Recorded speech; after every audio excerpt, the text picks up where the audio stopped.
जय भारत। लास्ट वाली क्लास में हमने लिमिट से रिलेटेड जो इनडिटरमिनेट फॉर्म है पहले तीन वो पढ़ लिया है।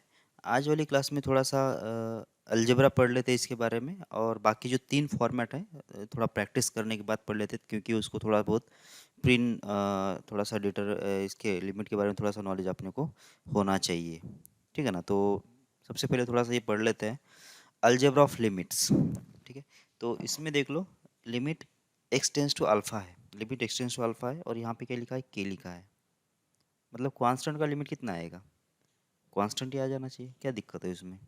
लिमिट का मतलब कितना था कि अल्फा प्लस पे जाओ तो भी क्या आएगा, अल्फा माइनस पे भी जाओ तो भी क्या आएगा।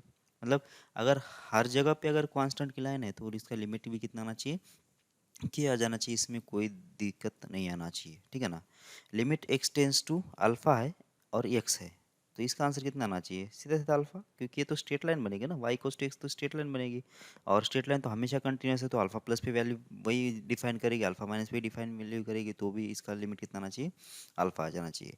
Alpha raise to n, simple सा alpha raise to x raise to n लिखा है, तो भी इसका लिमिट जो होगा वो direct direct alpha raise to n होगा। इसमें भी कोई सोचने जैसी बात नहीं, ये कैंसिल नहीं किया है, ये आंसर है इसका। लिमिट एक्सटेंस टू अल्फा कितना है? एक्स का जो आंसर आएगा सीधा सीधा अल्फा आ जाएगा। ठीक है? तो इन तीनों में कोई दिक्कत नहीं है आपको। ठीक है, अब पढ़ लेते हैं आगे। अब दो फंक्शन में डिफाइन कर रहा हूँ और इसका लिमिट जो है कंसिडर कर रहा हूँ। Limit x tends to alpha f x, इसका जो लिमिट एग्जिस्ट है और किसके बराबर है? यल के बराबर मान रहा हूँ।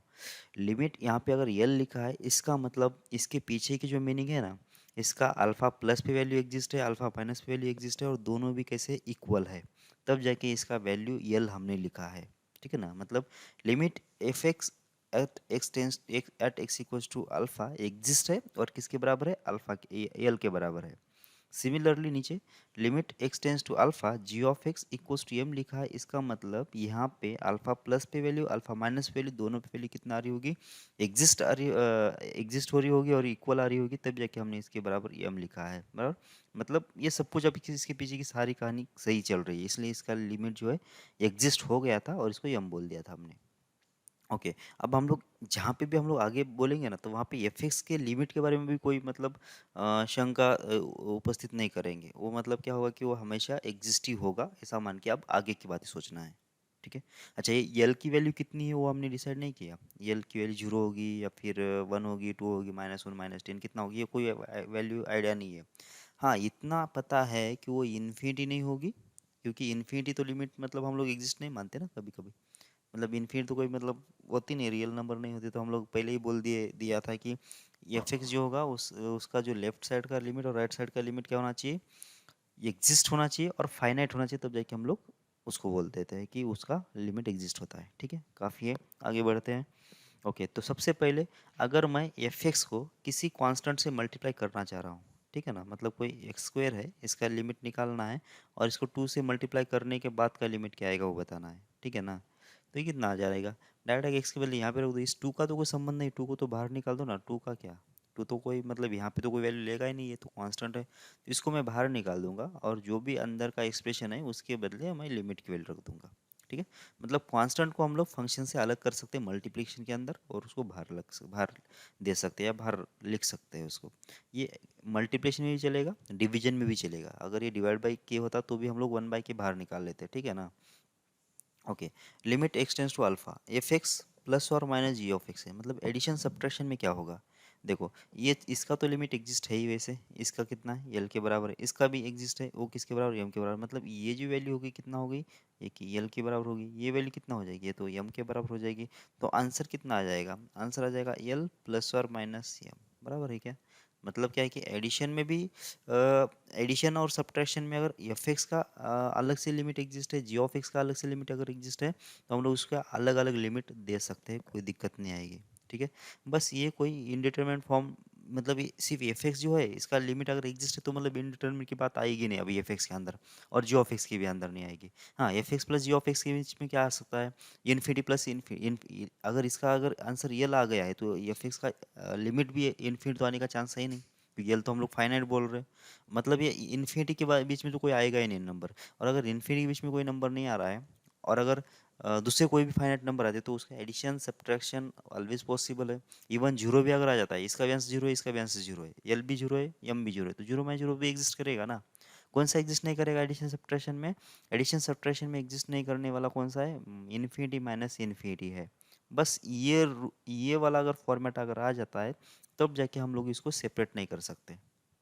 ठीक है, अगर मुझे इसका लिमिट एग्जिस्ट है नहीं एग्जिस्ट है ये भी अगर मुझे मालूम नहीं इनिशियली, समझो ये एग्जिस्ट है नहीं एग्जिस्ट ये भी अगर मालूम नहीं है, और मुझे अगर इसको सेपरेट भी करना है, मतलब इसको भी देना है लिमिट और इसको भी देना है, तो एडिशन और सब्ट्रैक्शन में कौन सी इनडिटरमिनेंट फॉर्म है अपने पास? बस इन्फिनिटी माइनस इन्फिनिटी। तो इसका मतलब एफ एक्स का जो आंसर है वो किसको, इन्फिनिटी को अप्रोच नहीं करना चाहिए, और जी ऑफ एक्स का जो लिमिटिंग वैल्यू है at x equals to alpha पे वो इन्फिनिटी को अप्रोच नहीं करना चाहिए।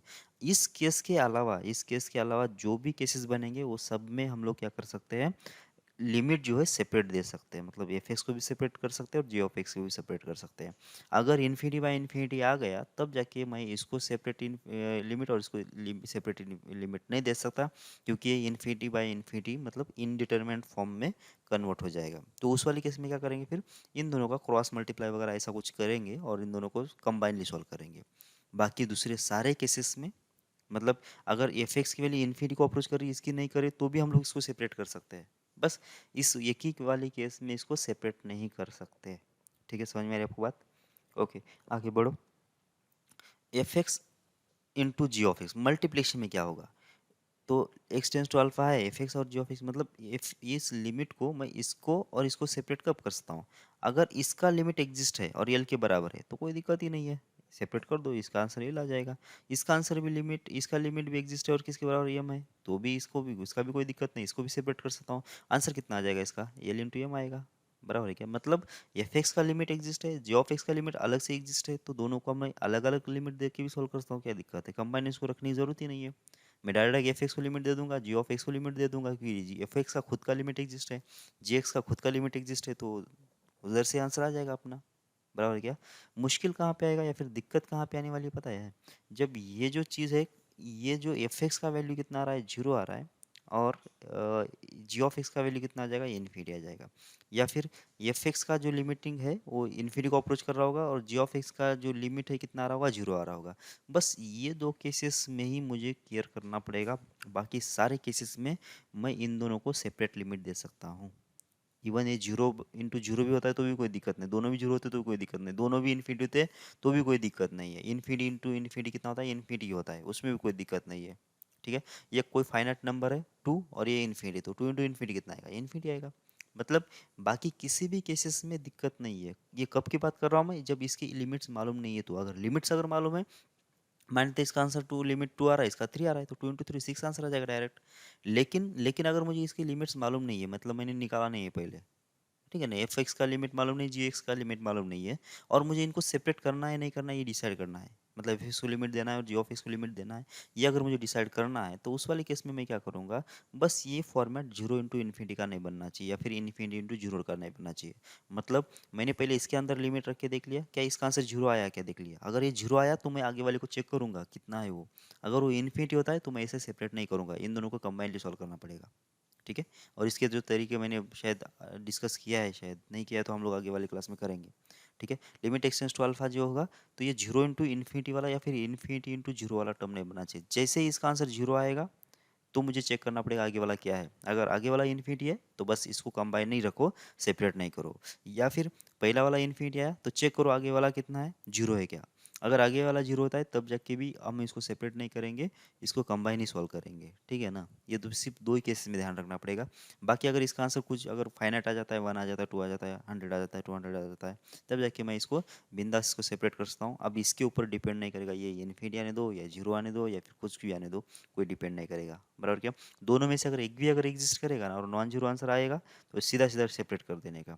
लेकिन अगर इसका किसी एक का आंसर जीरो आ रहा है या फिर इन्फिनिटी आ रहा है ऐसा अगर मुझे दिख जाता है, तो मुझे दूसरे को चेक करना पड़ेगा क्या है वो, पहला अगर जीरो है तो दूसरा इन्फिनिटी नहीं होना चाहिए, और पहला अगर इन्फिनिटी है तो दूसरा जीरो नहीं होना चाहिए। बराबर है क्या? अगर ऐसा हो जाता है समझो, तो मुझे इसको कंबाइन ही सॉल्व करना पड़ेगा, सेपरेट सॉल्व कर नहीं सकते। समझ में आ रही है आपको बात ये? ओके, सेवेंथ में क्या लिखा है, तो लिमिट एक्सटेंस टू अल्फा है, f x divide by g of x है। अब डिवीजन में क्या होगा, डिवीजन में अगर f x divide by g of x इसका लिमिट एग्जिस्ट है, और अगर जी ऑफ एक्स का लिमिट ये जो एम आ रहा है ये अगर नॉन जीरो होता है, तो सीधा सीधा इसका आंसर एल बाई एम आ जाएगा, कोई दिक्कत ही नहीं है। एफ एक्स का लिमिट कितना यल है, यल अभी जीरो होने दो, कुछ भी होने दो, अभी इसका एग्जिस्ट बोल रहे हो तो इन्फिनिटी तो है ही नहीं यल, ये पहले ध्यान में रखो। तो यल ऊपर लिखो, कोई दिक्कत नहीं है। नीचे जी ऑफ एक्स का लिमिट भी एग्जिस्ट है बोल रहे अल्फा के ऊपर, और वो कितना है वो हमने वहाँ पे लिखा नहीं था। अगर यम की वैल्यू जीरो नहीं है, यम की वैल्यू अगर जीरो नहीं है तो कोई दिक्कत ही नहीं, यल बाई एम इसका आंसर आ जाएगा। ठीक है ना, एल बाई एम आंसर आ जाएगा। लेकिन अगर ये अगर होगा तो ये आंसर आ जाएगा बराबर। तो यहाँ पे मैं केसेस लिख देता हूँ। तो समझो अगर कितना हो रहा है कि यम की वैल्यू जीरो हो गई, समझो यम की वैल्यू नॉन जीरो है तो इसका आंसर कितना आ जाएगा, एल बाई एम आएगा, बात यहीं पे खत्म हो जाएगी। लेकिन अगर यम की वैल्यू अगर जीरो हो गई तो दो केसेस में इसको डिवाइड करना पड़ेगा। कैसे? तो क्या चेक करना पड़ेगा, एल की वैल्यू जीरो है या फिर एल की वैल्यू नॉन जीरो है। ठीक है ना, जब एल की वैल्यू जीरो होगी तो इसका मतलब ऊपर भी जीरो नीचे भी जीरो, तो ये कौन सा हो गया, इनडिटरमिनेट फॉर्म हो गया। ये तो इनडिटरमिनेट फॉर्म हो गया। तो इसको क्या करना पड़ेगा, अपने को सॉल्व करना पड़ेगा जो अपने मेथड्स है, एक तो फैक्टर कैंसिल करेंगे या फिर येलो हॉस्पिटल रूल लगाएंगे, जो भी लगाएंगे, तो सॉल्व करके इसका आंसर निकालना पड़ेगा बराबर। या फिर यल की वैल्यू नॉन जीरो हो गई और एम की वैल्यू जीरो हो जाती है, कहाँ पे, at x equals to alpha पे, तो इसका मतलब यहाँ पे मुझे कुछ सॉल्व करने की जरूरत नहीं है, डज नॉट एग्जिस्ट आ जाएगा। ठीक है, ये कब की बात कर रहा हूँ समझ में आ रहा है आप लोगों को, जब मुझे एफ एक्स का लिमिट मालूम नहीं है और जी ऑफ एक्स का लिमिट मालूम नहीं है, और मुझे एफ एक्स को लिमिट देना है और जी ऑफ एक्स को लिमिट देना है, तब की बात चल रही है। एफ एक्स को लिमिट देना है और जी ऑफ एक्स को लिमिट देना है तब की। तो ये हम कैसे डिसाइड करेंगे, सेपरेट देना है कंबाइन करना है इनको? तो चेक करेंगे जी ऑफ एक्स का वैल्यू कितना आ रहा है। जी ऑफ एक्स का वैल्यू मतलब यम जो मतलब जी ऑफ ए की वैल्यू, जी ऑफ ए की वैल्यू कितना है, वो तो यम के बराबर मान ले रहे हैं। तो यम की वैल्यू कितना, अगर नॉन जीरो होती है तब जाके इसका आंसर एल बाई एम आएगा। एल मतलब क्या है, एफ एक्स का जो भी लिमिट है वो ऊपर आएगा, जी ऑफ एक्स का जो भी लिमिट है वो नीचे आएगा। लेकिन जी ऑफ ये मतलब डिनोमिनेटर की वैल्यू अगर जीरो होती है कहाँ पे, अल्फा के ऊपर, तो इसका मतलब दिक्कत अभी स्टार्ट हो गई है। तो चेक करना पड़ेगा ऊपर वाले का आंसर जीरो है क्या, अगर ऊपर वाले का आंसर जीरो होगा तो ये जीरो बाई जीरो का फॉर्मेट होगा और सॉल्व करना पड़ेगा। और अगर ऊपर वाले का आंसर नॉन जीरो होता है और नीचे वाले का आंसर जीरो होता है तो डेफिनेटली क्या आएगा, इसका डज नॉट एग्जिस्ट, ये लिमिट आ जाना चाहिए। ठीक है, लेकिन इस वाले केस में जो हमने यहाँ पे केसेस लिखा है ना यहाँ पे, तो ये चीज़ देखने की ज़रूरत नहीं है, क्योंकि हमने यहाँ पे लिमिट इसका जो है वो एग्जिस्ट बोला है, इसका लिमिट भी एग्जिस्ट है बोला है, एल बाई एम बोला है। तो इसका मतलब यहाँ पे डायरेक्ट डायरेक्ट हम लोग इसको सेपरेट कर सकते हैं और एल बाई एम दे सकते हैं बराबर। क्या, बस यहाँ पे कंडीशन ये होना चाहिए कि एम की वैल्यू जीरो नहीं होना चाहिए, बस ऐसा। ठीक है, और अगर मुझे इसके लिमिट्स पहले मालूम नहीं था, मतलब एफ एक्स का लिमिट एल है या नहीं है मालूम नहीं है, जी एफ एक्स का लिमिट एल और एम है या नहीं मालूम नहीं है, तो मुझे क्या करना पड़ेगा, सेपरेट करने से पहले देखना पड़ेगा क्या ये चीज़ हो रही है क्या, मतलब ऊपर वाले का लिमिट जीरो आ रहा है, नीचे वाले का भी लिमिट जीरो आ रहा है कि देख लेना पड़ेगा।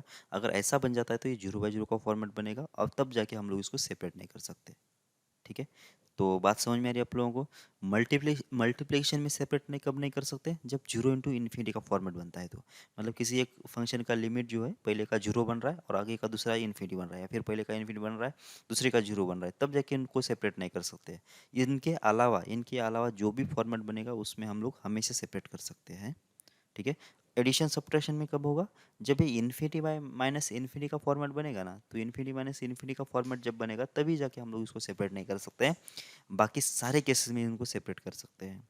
वैसे डिवीजन में जब ये दोनों मिला के f x divide by g of x बना मिला के ये जीरो बाई जीरो फॉर्मेट बनने दो, या फिर इन्फिनिटी बाई इन्फिनिटी फॉर्मेट अगर बन रहा है तब जाके मैं इनको सेपरेट नहीं कर सकता। बाकी सारे केसेस में इनको सेपरेट कर सकता हूँ और उधर से आंसर अपना मिल जाएगा। ठीक है, ओके।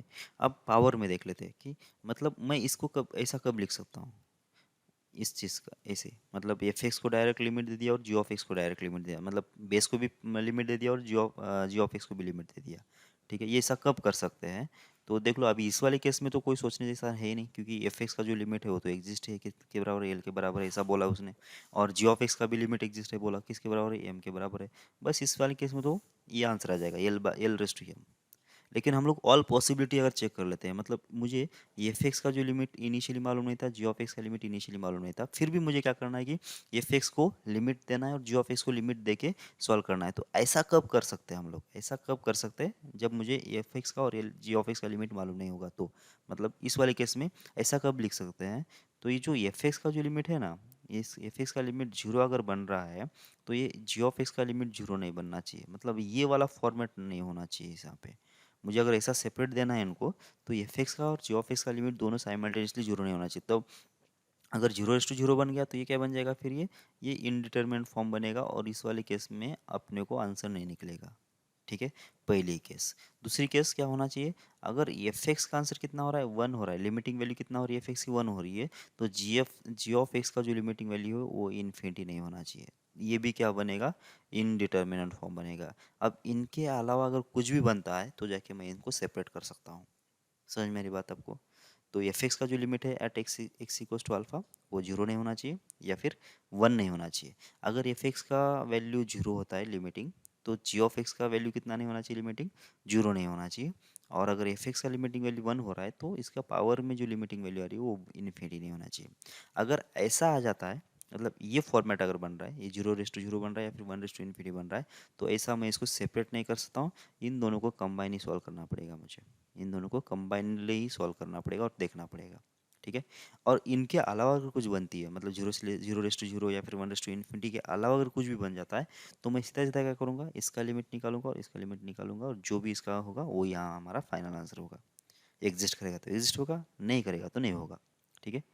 मतलब सेपरेट कब कर सकते हैं, सेपरेट कर सकते हैं जब जीरो का पावर जीरो नहीं होगा और वन का पावर इन्फिनिटी नहीं होगा तो। बराबर, ये बात क्लियर है क्या? ओके। लास्ट वाले केस में, अब कंपोजिशन में लिमिट कब दे सकते हैं हम लोग, कंपोजिशन में लिमिट सेपरेट कब कर सकते हैं?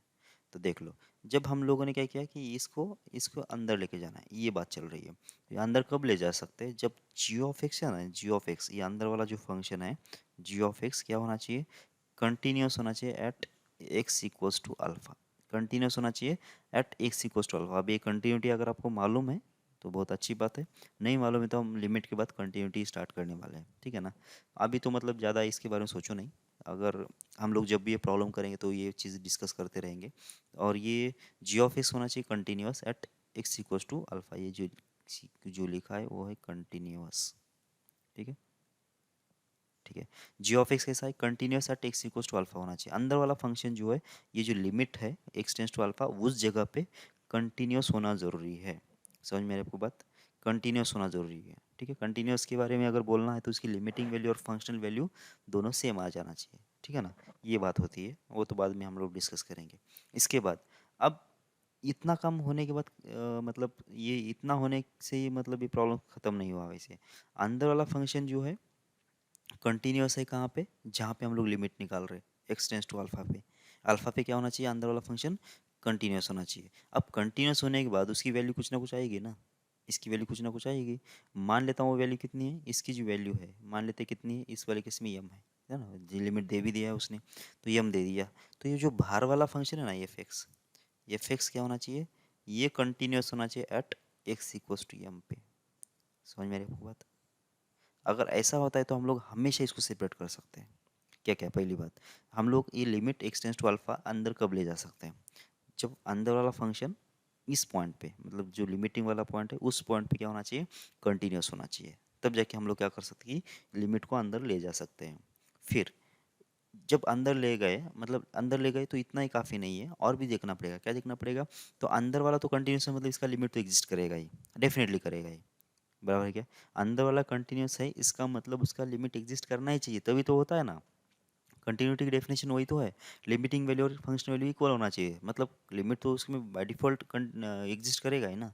मतलब अंदर वाले का लिमिट जो है एग्जिस्ट है, वो तो यहीं पे गारंटी मिल रही है आपकी। कहाँ पे, कि जी ऑफ एक्स कंटिन्यूस है at x equals to alpha पे, यहीं पे गारंटी मिल रही है कि जी ऑफ एक्स का लिमिट जो है at x equals to alpha पे हमेशा एग्जिस्ट करेगा ये। ठीक है ना। और ये कितना आएगा, वो तो यम के बराबर आएगा, ऐसा मान के चलते हैं हम लोग।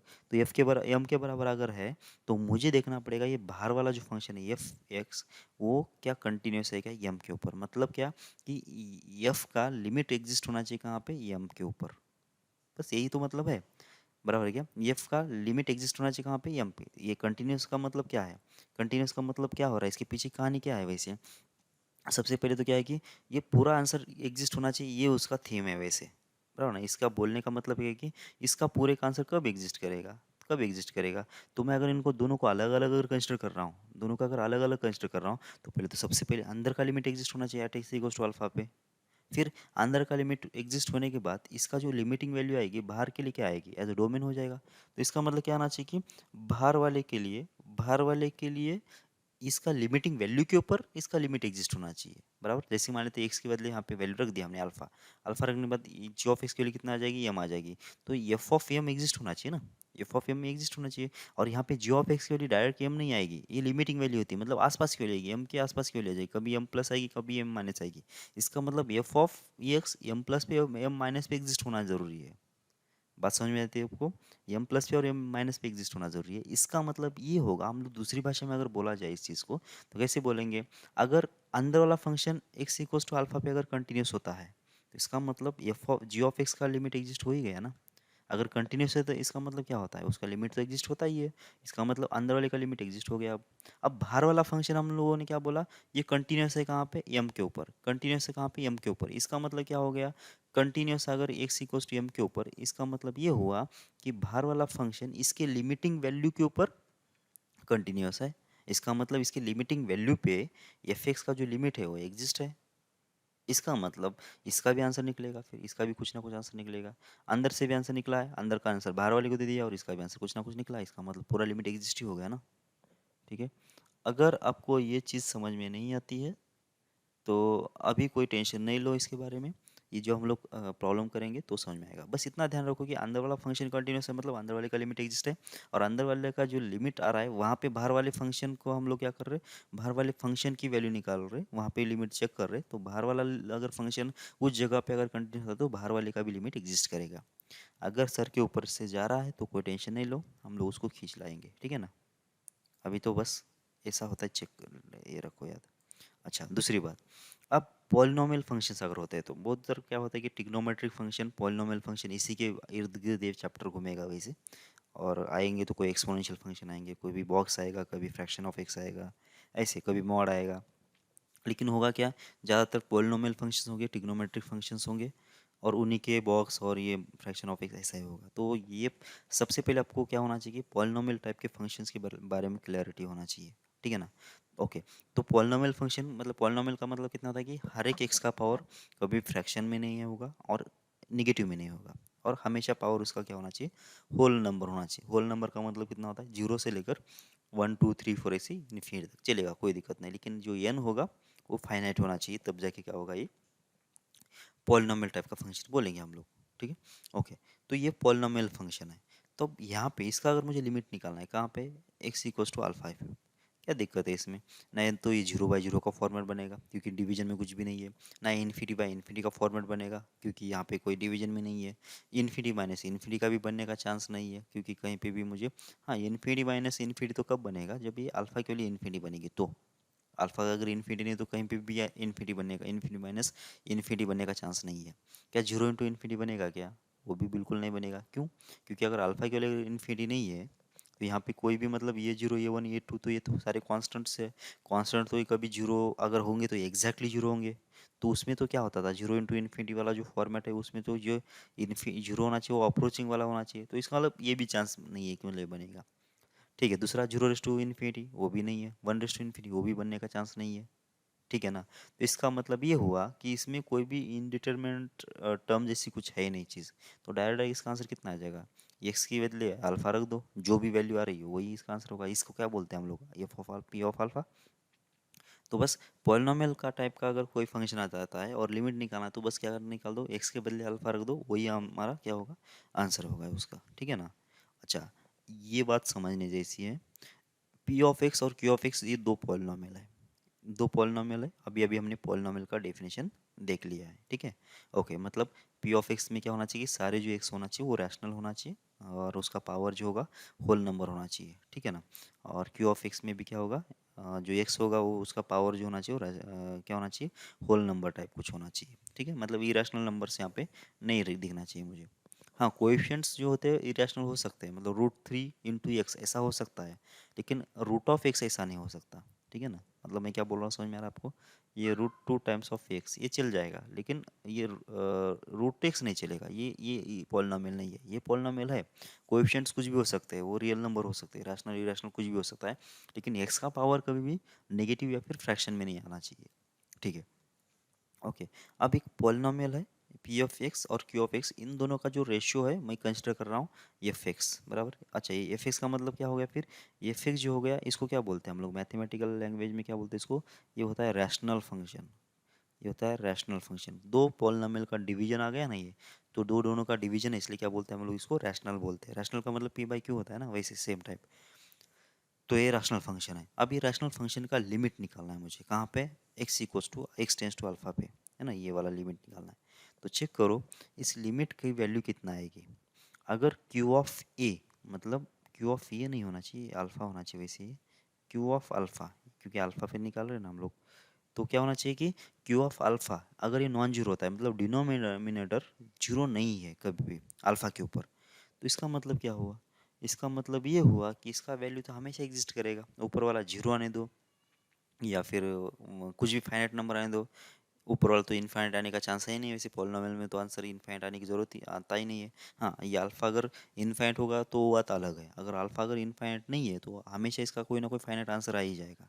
ठीक है ना। तो इसका मतलब ऊपर वाले नीचे वाला अगर नॉन जीरो आ गया तो मुझे कुछ देखने की जरूरत ही नहीं है, डायरेक्ट डायरेक्ट क्या करेंगे हम लोग, एफ ऑफ अल्फा की वैल्यू निकालेंगे, मतलब एक्स के बदले अल्फा रखेंगे, जो भी हमारा आंसर होगा, जो भी हमारा आंसर होगा वही हमारा इसका क्या होगा, आंसर होगा बराबर। तो ये केस में तो मुझे कुछ ज़्यादा सोचने की ज़रूरत है ही नहीं बराबर। आगे देख लेते हैं। जब क्यू ऑफ ए की वैल्यू कितना होती है, जीरो के बराबर होती है। अब ये वैल्यू जीरो हो गई तब जाके थोड़ा सा मुझे टेंशन आएगा, तो मुझे चेक करना पड़ेगा ऊपर कितना है। क्यू ऑफ ये नहीं है वैसे, क्यू ऑफ ये नहीं होना चाहिए, ये क्या होना चाहिए, क्यू ऑफ अल्फा होना चाहिए वैसे, क्योंकि हम लोग अल्फा पे वैल्यू निकाल रहे हैं।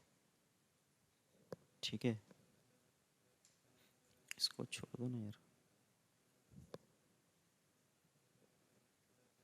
ठीक है, तो कहाँ पे वैल्यू निकाल रहे हैं हम लोग, ये अल्फा होना चाहिए वैसे एक्चुअली। तो क्यू ऑफ अल्फा अगर जीरो होता है और पी ऑफ अल्फा भी कितना होता है, नॉन जीरो होता है, तब देख लो कितना आ रहा है कि ये ऊपर एक नॉन जीरो नंबर है, नॉन जीरो नंबर है, और नीचे जीरो नंबर है। क्या आंसर आएगा, ये तो इन्फिनिटी को लीड करेगा। इसका मतलब ये हमेशा he does not exist answer आएगा इसका। इसका हमेशा आंसर कितना आएगा, डज नॉट एग्जिस्ट आएगा, दूसरा कोई केस नहीं बनेगा इसके अंदर।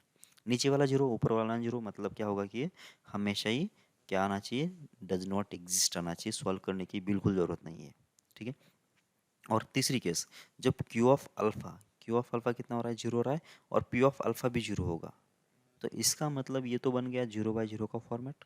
अब जीरो बाय जीरो का आंसर जो आता है, जीरो बाय जीरो का फॉर्मेट का जो आंसर आता है वो तो मुझे सॉल्व करना पड़ेगा। ये कभी एग्जिस्ट भी हो सकता है, कभी एग्जिस्ट भी नहीं भी हो सकता है, या कभी जीरो भी आ सकता है, बराबर है क्या। इसका हमने वो एग्जांपल देखा था ना, x divided by x at x tends to alpha पे, limit x tends to zero पे, कितना आ जाएगा, इसका आंसर वन आ जाएगा। वही अगर मुझे ऊपर एक्स को ले लेता हूँ, नीचे अगर एक्स लिखता हूँ, तो एक बार एक्स निकल जाएगा, तो आंसर कितना आ जाएगा, जीरो आ जाएगा। और अगर ये ऊपर वाले एक्स के बदले नीचे अगर एक्स को ले लेता हूँ तो मैं एक्स डिवाइड बाई एक्स करी, इसका आंसर कितना आ जाएगा, तो ये डज नॉट एग्जिस्ट आ जाएगा, बराबर है क्या। मतलब जब भी ये जीरो बाई जीरो का फॉर्मेट होगा तो जाके मुझे चेक करना पड़ेगा, मुझे डायरेक्ट बोलने की जरूरत, मैं डायरेक्ट बोल नहीं सकता हूँ, बराबर है क्या, यहाँ पे मुझे चेक करना पड़ेगा। ठीक है, तो नीड टू चेक यहाँ पे लिखा है ना हमने शायद।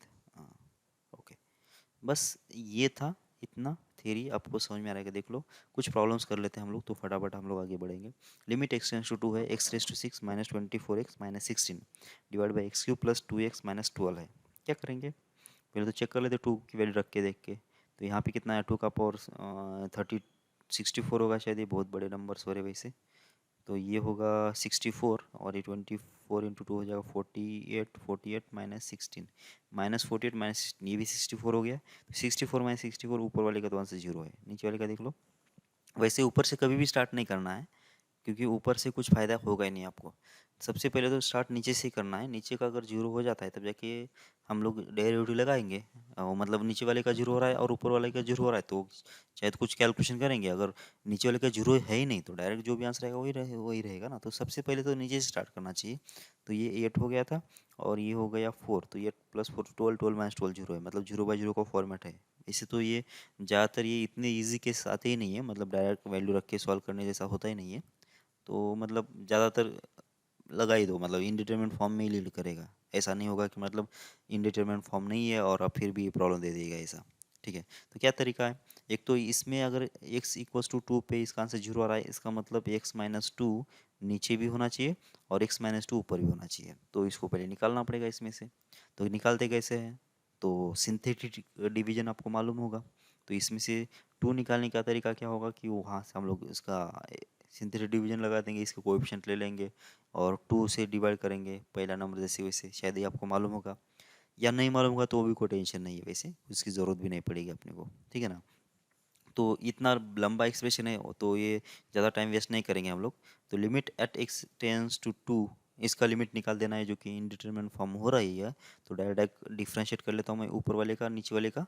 तो कितना आएगा 6 इंटू हो जाएगा 6 इंटू हो जाएगा 5 का पावर 6 इंटू x का पावर 5 माइनस ये हुआ 24, एक्स का डेरिवेटिव हो जाएगा 1, कॉन्स्टेंट का डेरिवेटिव 0।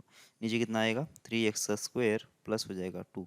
अब देख लो एक्स की वैल्यू 2 रख के इसमें क्या कांस्टेंट मतलब इनडिटरमिनेट आ रहा है क्या। तो ये होगा 4, 12 प्लस 2 तो हो जाएगा नीचे 14। तो यहाँ पे तो नहीं आया 0, तो इसका मतलब आंसर आ जाएगा कुछ ना कुछ।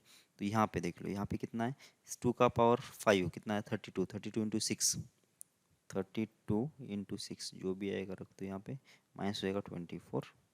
बस 2 कैंसिल कर दो इसमें से, तो ये हो जाएगा 3 और ये होगा 7 और ये हो जाएगा शायद 12 बराबर।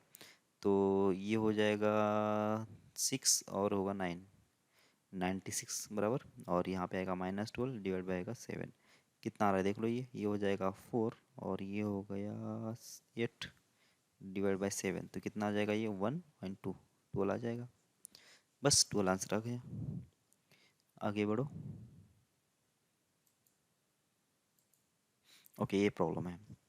लिमिट एक्स टेंस टू 0 है और फिफ्थ रूट है 1 + x⁻³ -1 डिवाइड बाई एक्स। अब x की वैल्यू हमने 0 रख दिया। ऊपर का नीचे का पहले आंसर देख लो कितना आ रहा है। नीचे का तो 0 आ गया, ऊपर का कितना आएगा। जब 0 रख दिया तो 1 का कितना है पावर करो तो 1 ही आएगा। 1 - 1 कितना आ गया 0 आ गया। कौन सा फॉर्मेट आ गया 0/0। 0/0 अगर फॉर्मेट है तो मुझे ये 0/0 क्यों आया वैसे, क्योंकि ये x माइनस ये 0 ये ऊपर भी होना चाहिए और नीचे भी होना चाहिए। मतलब ये x जो है ऊपर में भी अवेलेबल होना चाहिए और नीचे भी अवेलेबल होना चाहिए। और नीचे तो दिख रहा है मुझे कितना है x है, मतलब नीचे तो साफ साफ दिख रहा है, लेकिन ऊपर से मुझे साफ साफ दिखाई नहीं दे रहा। ठीक है, तो इसको कैसे करें, मतलब x को अगर उड़ा देना है, अगर मुझे बाई कैलकुलेशन जाना है तो क्या करना पड़ेगा। एक तो मुझे इसका एक्सपांशन लगाना पड़ेगा 1 + x⁻³ का। ये बाइनोमियल एक्सपांशन आपने पढ़ा होगा ना, तो उसमें ये आ जाएगा 1 + x⁻³ तो इसका एक्सपेंशन लगा दो और वहाँ से x निकल जाएगा, कॉमन आ जाएगा और उसको सॉल्व करके हटा सकते हैं। पहला तो ये मेथड है। दूसरा मेथड क्या है कि डायरेक्ट मैं डिफरेंशिएट कर लूँ। येलो हॉस्पिटल रूल 0/0 का है तो भी चलेगा। चलो ये येलो हॉस्पिटल रूल लगा के देख लेते हैं आंसर कितना आ जाएगा वैसे। तो ऊपर वाले का कितना है आंसर, मतलब 1 + x है और इसका पावर कितना है, इसका पावर है 3/5 बराबर है -1 का -1 डिवाइडेड बाई एक्स का डिवाइड बाई एक्स। और लिमिट है x टेंस टू 0। तो क्या करेंगे हम लोग, ऊपर वाले का डेरिवेटिव और नीचे वाले का डेरिवेटिव। नीचे वाले का डेरिवेटिव कितना आ जाएगा, वो तो 1 आ गया। लिमिट का लिमिट x टेंस टू 0 का 0, ठीक है ना। ऊपर वाले का डेरिवेटिव तो 3/5 तो कांस्टेंट है तो नीचे आ जाएगा। 1 + x⁻1 कितना हो जाएगा, ये हो जाना चाहिए 3/5 -1। तो 3/5 -1 कितना आ जाएगा 3/5 -1 जो भी आएगा, ठीक है। अब देख लो ये तो नीचे तो 0 बचा नहीं, तो जो भी आंसर आएगा अब ऊपर से आएगा। तो 1 + 0 कितना आएगा 1 आएगा। 1 का पावर कितना ही करो 1 ही आंसर आ जाएगा। तो यहाँ पे आना चाहिए 3/5, बस ये आंसर हो जाना चाहिए, ठीक है। बाइनोमियल एक्सपेंशन लगा देते तो भी ये आंसर आएगा। कैसे, देखो बाइनोमियल एक्सपेंशन क्या होता है 1 + x का पावर कितना अगर n होता है तो कितना आ जाएगा, ये 1 आ जाएगा प्लस nx आ जाएगा प्लस यहाँ पे कितना आना चाहिए n into n-1 divide by 2 factorial आ जाएगा और आ जाएगा x², ये प्लस। अब ये चलते जाएगा, ठीक है। कहाँ तक, अगर n क्या होता है, n अगर फाइनाइट होता है, n अगर क्या होता है, n अगर फाइनाइट नहीं नेचुरल नंबर होता है, n अगर नेचुरल नंबर होता है तो इसका मतलब ये होगा कि ये जो टर्म्स है वो कितने होंगे n+1 होंगे, ठीक है ना। n+1 टर्म्स होंगे। कैसे, 1 + x² देख लो कितना आता है 1 + 2x + x³ आता है, x² आता है, मतलब 3 टर्म्स आ गए। n के लिए 2 है तो एक टर्म ज़्यादा आ गई। अब 1 + x⁻³ करके देख लो 1 आएगा +3x आएगा +3x² आएगा +x³ आएगा, तो 4 टर्म आए है ना। मतलब n जब नेचुरल नंबर होगा तो नंबर ऑफ टर्म्स कितने होंगे, वो फाइनाइट होंगे और कितने होंगे n से एक ज़्यादा होगा, मतलब यहाँ पे जो पावर लिखा जाएगा उससे एक ज़्यादा होगा, ठीक है। अब n अगर कितना होता है, n अगर क्या होता है फ्रैक्शन होता है, फ्रैक्शन मतलब 1/2 ना, या फिर नेगेटिव होता है, बराबर नेगेटिव होता है, या फिर फ्रैक्शनल होता है। फ्रैक्शन मतलब 1/2 आ गया समझो, या फिर 1/3 आ गया, या फिर 5/3 आ गया ऐसे। और नेगेटिव मतलब -1/2 आ गया, -2 आ गया, -1 आ गया ऐसे। ऐसे जब नंबर होते हैं, फ्रैक्शन नंबर होते हैं या फिर नेगेटिव नंबर होते हैं, या फिर क्या होना चाहिए, अ, बस ऐसे ही, इतने ही। तो जाके इसमें 1 + x⁴n जो होगा ना, 1 + n x, ये जो सीरीज है वो कहाँ तक चलती जाएगी, ये चलती जाएगी इनफाइनाइट तक, मतलब ये कभी रुकेगा ही नहीं, ये तो इन्फिनिट तक चलते जाएगा। ठीक है, मतलब n अगर फ्रैक्शनल नंबर होगा, ये मैं लिख देता हूँ सही से, n अगर फ्रैक्शनल नंबर होता है या फिर नेगेटिव नंबर होता है, तो दोनों भी केसेस में क्या होगा, दोनों भी केसेस में ये जो सीरीज है इनफाइनाइट तक चलती जाएगी। ठीक है, और ये ना अगर नेचुरल नंबर होगा तब जाके फाइनाइट नंबर तक चल जाएगा। तो ये यहाँ पे सीरीज लगा देते हैं, क्योंकि मुझे क्या करना है कि एक्स इसमें है, मुझे दिखाई नहीं दे रहा ना, मैं ये एक्स बाहर निकाल लेता हूँ। कैसे निकालूंगा, देख लो यहाँ पे 3/5, 3/5, 5 कौन से केस में चला गया, फ्रैक्शनल, मतलब ये सीरीज कहाँ तक चलेगी अभी, इनफाइनाइट तक। देख लो, तो कितना आएगा इसका एक्सपेंशन, 1 + n कितना है अपने पास, 3/5 है, इंटू होगा एक्स, बराबर प्लस 3/5 का 3/5 इंटू 3/5 माइनस हो जाएगा 1, इंटू हो जाएगा x², नीचे आएगा 2 फैक्टोरियल। ठीक है, इसके बाद क्या आने वाला है पता है, इसके बाद आएगा 3/5, 3/5 -1, और into 3/5 -2 divide by 3 factorial into x³ ऐसे आएगा, ये चलते जाएगा ऐसे बाहर। और माइनस कितना 1, डिवाइड बाय कितना होगा यहाँ पे, डिवाइडेड बाय होगा x, और लिमिट कितना है, लिमिट है x टेंस टू 0। अब देख लो, क्या ये 1 और ये 1 आपको ये दिखाई दे रहा है क्या, ये 1 और ये 1 ये कैंसिल हो गया। अब क्या क्या बच गया, यहाँ पे भी x है, यहाँ पे भी x² है, इसके बाद क्या आएगा, x³ आएगा, बाद में x⁴ आएगा, बाद में x⁵ आएगा, बाद में x⁵ आएगा। इसका मतलब ये हुआ कि अब ऊपर वाले टर्म में हमेशा कितना है, एक x तो बचेगा ही बचेगा, एक x तो रहेगा ही रहेगा।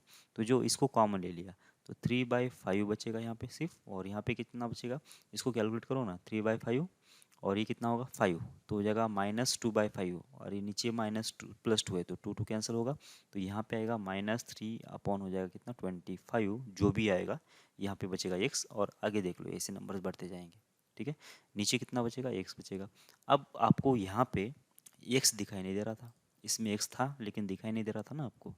ठीक है, लेकिन अब यहाँ पे दिखाई देने लगा। ठीक है, तो इसका मतलब क्या होगा कि ये, अब ये x और ये x कैंसिल हो जाएगा। अब x के लिए कितना रख देना है, 0, तो यहाँ से नंबर 0 रख दो इसके अंदर आगे वाले, तो सारे के सारे 0 हो जाएंगे, तो ये हो जाएगा 3/5 का आंसर, इसका आंसर आएगा 3/5। ठीक है, अब ये बाकी सारे नंबर 0 हो रहे हैं, ये भले इनफाइनाइट आने दो, सारे 0 है। कैसे 0 है देख लो, क्योंकि ये जो नंबर होगा ये 0 अगर समथिंग है, 0 माइनस है, तो इसके बाद वाला जो 0 प्लस अगर मतलब 0.09 है ऐसा मान के चलो ये नंबर, तो इसके बाद वाला आएगा x², और x² जो होगा मतलब 0 से नीचे वाले नंबर का जब स्क्वायर करें तो और भी कम आते जाएंगे, मतलब इसका जो आंसर आएगा वो हमेशा कम कम कम कम होते जाएगा, ये बढ़ेगा नहीं, ये घटते जाएगा। तो इसका मतलब इसका आंसर कितना आ जाएगा, वो सब 0 हो जाएगा टोटल मिला के, तो आंसर कितना आएगा, 3/5 आएगा। ठीक है, ये बात शायद आपको यहाँ पे थोड़ा सा और लग रही होगी, मैं ऐसा क्यों समझा रहा हूँ, लेकिन ये आगे चल के हम लोग ऐसी चीज़ों से ही आंसर निकालेंगे। मतलब वो 0 प्लस जो छोटे छोटे नंबर होते हैं ना, उनको ऐड करते जाएंगे तो कोई बड़ा नंबर बन जाता है। इस वाले केस में कोई नंबर बड़ा नहीं बनेगा। ठीक है, आगे समझ में आएगा आप लोगों को, इसको बाद में याद रख लेना, ठीक है ना। ओके, अच्छा ये चीज़ हो गई। अब अगर आप ये ऐसा करना है, मतलब एक्सपांशन सीरीज लगाएंगे तो ये फैक्टर बाहर निकल जाएगा। ओके, ये सिर्फ इतने तरीके नहीं इसको, मतलब ये डायरेक्ट तो येलो हॉस्टल तो सबसे इजी है, वैसे कोई दिक्कत नहीं है। लेकिन अगर आपको बोर्ड में भी अगर करना होगा ना, तो शायद आपको शायद ये एक्सपांशन सीरीज वगैरह लगाना पड़ेगा, ऐसे कुछ करना पड़ेगा। लेकिन ये सिर्फ इतने तरीके नहीं है, इसके बहुत सारे तरीके हैं। वैसे हम लोग सब्स्टिट्यूशन से भी जा सकते हैं, तो कैसे जाएंगे, उसके लिए पहले दिमाग में रखो प्रॉब्लम क्या है। लिमिट एक्सटेंस टू कितना था, मैं इधर कॉपी कर लेता हूँ प्रॉब्लम पहले। लिमिट x टेंस टू 0, यहाँ पे था फिफ्थ रूट ऑफ 1 + x, इसका पावर कितना है, इसका पावर है 3, -1 डिवाइड बाई कितना था, x था। ठीक है, अब देख लो सब्स्टिट्यूशन से मुझे जाना है, मतलब इसको कैसे सॉल्व करना है देख लो। सबसे पहले कितना था यहाँ पे, 1 + x³ है, x टेंस टू 0 है। अब मैं इस 1 + x को क्या करना चाह रहा हूँ कि 1 + x को मैं सपोज कर लेता हूँ y⁵ कुछ भी ऐसे। क्यों करना चाह रहा हूँ, क्योंकि मुझे ये क्यूब इसमें जो इरेशनल टर्म है उसको हटाना है। ठीक है, तो y⁵ करेंगे तो क्या होगा कि यहाँ पे y⁵ 3/5 होगा, 5 और 5 कैंसिल हो जाएगा। ठीक है ना, ओके। समझ में आ रहा है आपको फाइव क्यों लिखा है वैसे। ठीक है, बस अब यहाँ से अगर एक्स की वैल्यू किसको अप्रोच करती है, जीरो को अप्रोच करती है, तो वाई की वैल्यू किसको अप्रोच करेगी, जब एक्स की वैल्यू यहाँ पे जीरो रख देंगे तो वाई का पावर फाइव किसको अप्रोच करेगा, वन को करेगा, मतलब वाई भी किसको अप्रोच करने वाला है, वो भी वन को अप्रोच करने वाला है। ठीक है, अब लिख लेते हैं यहाँ पे, जब ये अब रिलेशन कैसे चेंज होगा, वाई टेंस टू हो जाएगा वन, जो होगा ये फिफ्थ रूट ऑफ कितना हो जाएगा, वाई का पावर थ्री इंटू फाइव होगा, और ये फाइव और फाइव कैंसिल होके ये बनेगा वाई क्यूब, माइनस हो जाएगा वन, सही है, डिवाइडेड बाय नीचे एक्स, एक्स के बदले कितना आ जाएगा, y raise to five minus हो जाएगा वन, ये तो बहुत ईजी बन गया ना अभी, सही है, y cube minus one divide by y raise to five minus one बन गया। अब ये लो हॉस्पिटल लगा दो या फिर एक्सपांशन लगा दो, चलेगा। इसका क्या कर लो, ये लो हॉस्पिटल से तो डायरेक्ट क्या आएगा, थ्री वाई का स्क्वायर, और यहाँ पे आएगा फाइव वाई रेस टू कितना फोर, तो वाई की वैल्यू वन है तो सीधा सीधा थ्री बाई फाइव आ गया। ठीक है, लेकिन अगर आपको फिर भी ये येलो हॉस्पिटल रूल से मतलब इतना इजी कैसे हो गया, अगर ऐसा लग रहा है थोड़ा हार्ड कर लो इसको, तो वाई माइनस वन इसके फैक्टर बन गए, y square plus y plus one divided by, इधर नीचे कितना आएगा, वाई माइनस वन, ये दोनों कॉमन आ गया, y raise to four plus y cube plus y square plus y plus one, ये उसके फैक्टर्स बन जाते हैं वैसे ही, तो ये कैंसिल और ये कैंसिल हो जाएगा। अब वाई की वैल्यू वन रख दो तो वन प्लस वन तो थ्री आ गया, नीचे one plus one plus one plus one plus one तो कितना आ जाएगा, फाइव आ जाएगा, ऐसे। ठीक है, तो बहुत सारे तरीके हैं, और आपको जो आपको अच्छा लगता है वो मेथड आपको यूज़ करना है, क्योंकि आपने को कोई मेथड देखने वाला है नहीं। ठीक है, ओके। अब लिमिट एक्सटेंस टू टू है, वन अपॉन कितना है, x minus two times of two x minus three divide by x cube minus three x square plus two x. अब देख लो यहाँ पे जब एक्स वैल्यू टू रख देते हैं हम लोग तो two minus two one upon zero हो जाएगा, जो कि इन्फिनिटी। ठीक है, और यहाँ पे देख लेते हैं इधर कितना है, जब एक्स की वैल्यू टू रखते हैं तो ये तो जीरो नहीं हो रहा, लेकिन नीचे देख लो ये होगा एट, और ये होगा कितना, ये होगा फोर, तो एट प्लस फोर होगा ट्वेल्व, और ये भी ट्वेल्व है, मतलब इधर से भी जीरो है, मतलब जीरो माइनस जीरो का फॉर्मेट है। तो हम लोग यहाँ पे इसको लिमिट अलग से और इसको लिमिट अलग से दे नहीं सकते, बराबर ना। अब तो मतलब ये इनकी इज्जत का सवाल हो गया ना, ऐसा है। तो इन दोनों को कंबाइन आना पड़ेगा, और ये जो फॉर्मेट है इन्फिनिटी बाय इन्फिनिटी, इनको हटाना पड़ेगा, और बाद में जो है फाइनल आंसर निकालने की कोशिश करना पड़ेगा, मतलब दोनों को साथ में आके, ऐसे अलग अलग ये जा नहीं सकते अभी। ठीक है ना, ओके। तो देख लो फिर कैसे करेंगे, तो क्रॉस मल्टीप्लाई करना पड़ेगा, क्रॉस मल्टीप्लाई थोड़ा सा लंबा पड़ेगा, उससे बेटर हम लोग क्या कर लेते हैं, इसकी फैक्टर बना लेते हैं, तो ये एक्स बाहर आ जाएगा, तो x square minus three x plus two होएगा, तो इसका मतलब इसके अलग से फैक्टर बनेंगे एक्स माइनस वन और एक्स माइनस टू। अब सही है, क्योंकि दोनों के अंदर कितना आएगा, एक्स माइनस टू जो है कॉमन आ गया, क्योंकि यहाँ पे भी one upon x minus to था, यहाँ पे भी one upon x minus to था, और यहाँ पे बच गया सिर्फ वन, और माइनस यहाँ पे कितना आएगा, फोर एक्स माइनस हो जाएगा सिक्स, टू से मल्टीप्लाई कर दो, और यहाँ पे ये बचेगा कितना, x into x minus one, तो x into x minus one. अब क्या करेंगे, आप करेंगे क्रॉस मल्टीप्लाई, वन अपॉन हो जाएगा एक्स माइनस टू, और यहाँ पे आ जाएगा कितना, एक्स स्क्वेयर माइनस होगा ये एक्स, माइनस हो जाएगा फोर एक्स प्लस हो जाएगा सिक्स डिवाइड होगा x into x minus one. Factor के टर्म में तो फैक्टर के टर्म में रखो, ज़्यादा मतलब उसको छेड़छाड़ नहीं करो। ओके, बाहर तो one upon x minus two है, one upon x minus two है।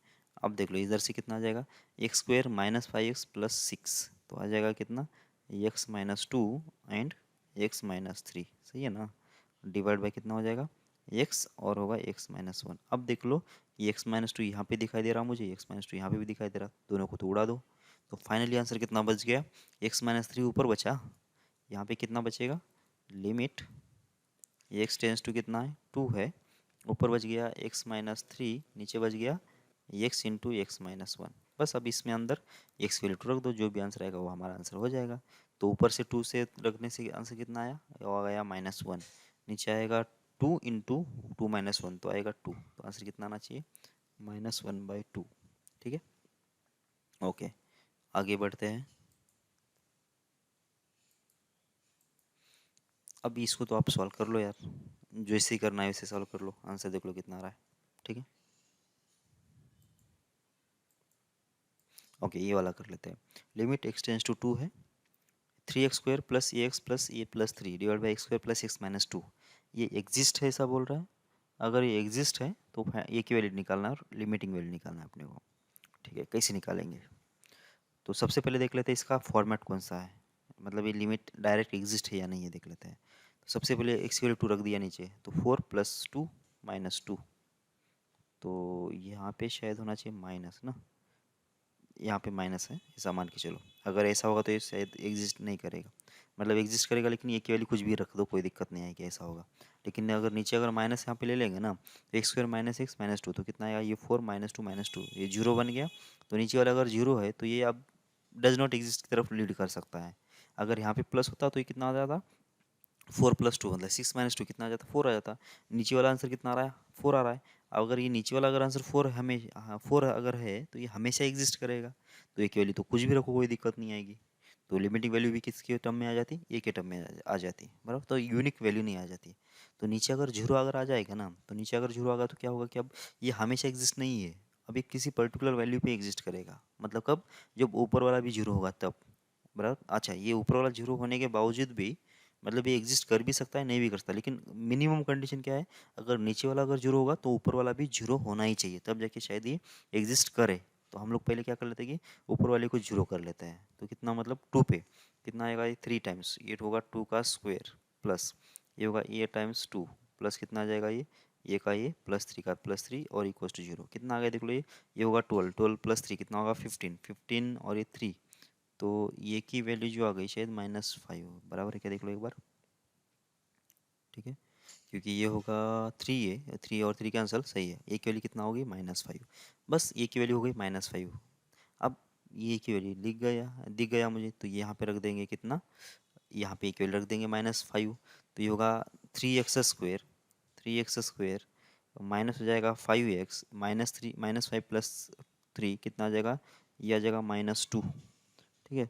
तो ये होगा -2 डिवाइड बाय कितना आ जाएगा, डिवाइड बाय तो यही है x² - x - 2।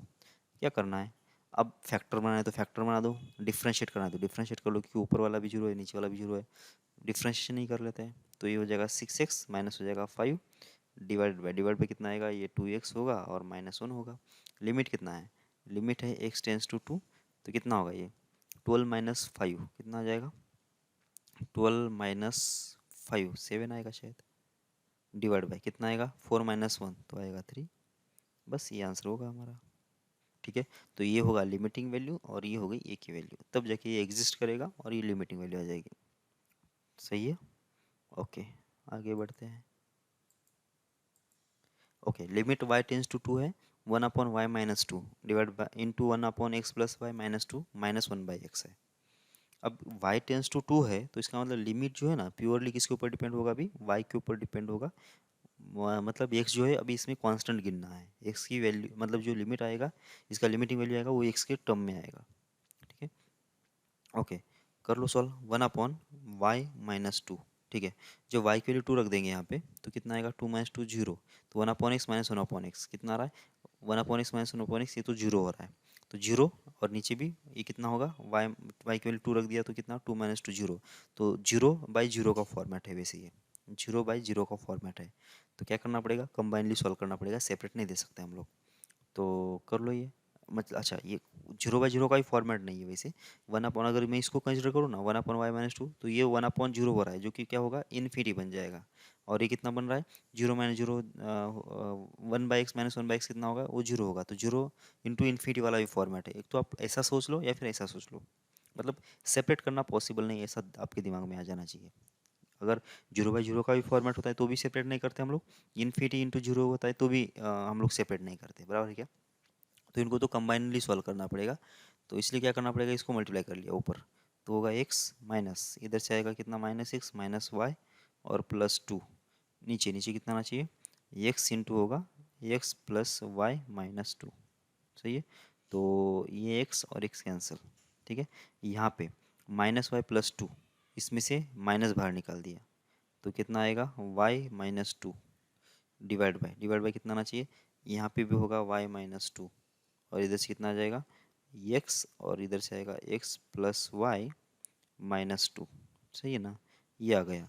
अब देख लो लिमिट कितना था, लिमिट था y → 2, तो ये वाली टर्म और ये वाली टर्म कैंसिल हो गई, तो ऊपर तो बच गया सिर्फ -1 और y के बदले जब 2 रखेंगे तो ये 2 माइनस 2 कैंसिल, तो x इंटू एक्स कितना आ जाएगा, एक्स स्क्वायर। बस ये आंसर आ जाएगा हमारा। आज की क्लास में इतना ही देख लेते हैं, आगे मिलते हैं दूसरी क्लास में। जय भारत।